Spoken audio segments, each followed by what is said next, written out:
What made Elizabeth exclaim, "Blessed are you among women, and blessed is the fruit of your womb"? Why is the Magnificat called a song of love? What does the Magnificat tell us about the life of Mary? All these questions and more answered during today's episode of Daily Reflections.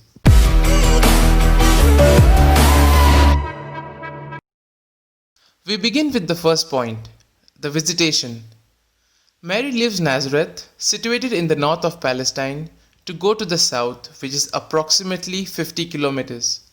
The physical movement shows the interior sensibility of Mary, who is not closed in on herself, to contemplate in a private and intimate way the mystery of divine maternity, which is being accomplished in her, but she is impelled towards the path of charity. She moves in order to go and help her elderly cousin. Two pregnant women take center stage here, and we are privileged to listen in on their conversation. They chat about the mysterious workings of God to which their own lives bear eloquent witness. The angel had told Mary that Elizabeth was pregnant already in the 6th month. The fact that she remained there 3 months, just the time so that the child could be born, allows us to understand that Mary indeed went there to help her cousin. Mary runs and goes where there is an urgent need, the need for help, showing in this way a clear sensibility and concrete availability.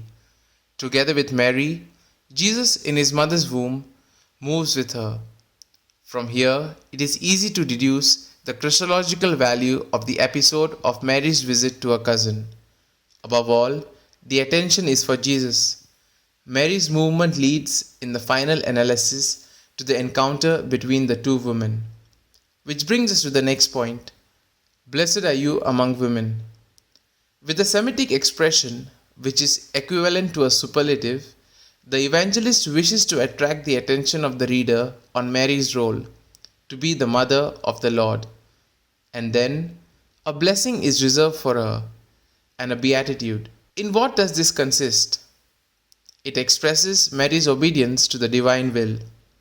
Mary is not only the receiver of a mystery which makes her blessed, but also a person who knows how to accept and adhere to God's will.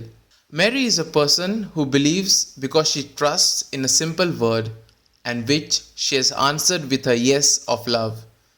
And Elizabeth acknowledges this service of love, identifying her as blessed as mother and blessed as believer.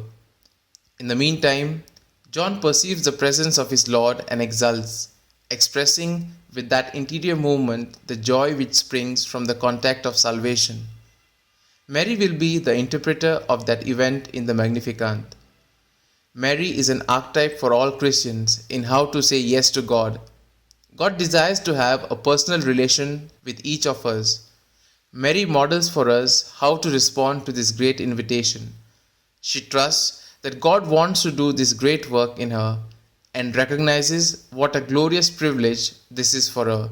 She sees that it is entirely God's doing. She is merely saying yes, and her response has ramifications for the whole world. Which brings us to the next point, a song of love. In this song, Mary considers herself part of the poor of God and those who fear God, placing in Him all their trust and hope, and who, on the human level, do not enjoy any right or prestige.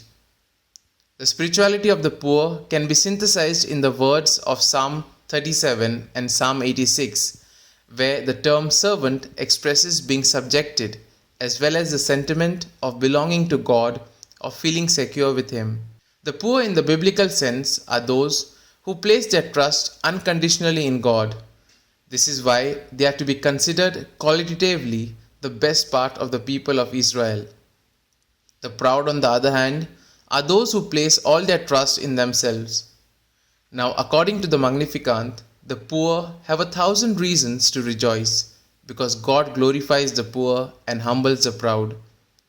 Definitively, Mary celebrates all that God has done in her and all that He works in every creature. Joy and gratitude characterize this hymn of salvation, which recognizes the greatness of God. Mary lived out this prayer all during her life, as she supported and stood by her Son to the very end. In our prayer today, let us unite our prayer with Mary as we strive to trust the hand of God more in our lives. Today, on the Feast of the Assumption, let us join Mary as she thanks God for the many great things that He has done to her. Here are certain points for our personal reflection. Is my prayer the expression of a sentiment or celebration and acknowledgement of God's action? Mary is presented as a believer in the Word of the Lord. How much time do I dedicate to listening to the Word of God? Do you accept the logic of the Magnificat, which exalts the joy of giving, of losing in order to find, of accepting, and the happiness of gratuity? These points can be of great help to reflect on today's Gospel. And if you like our reflection, do share the good news of our Lord. Have a good day, and may God bless you all. Amen.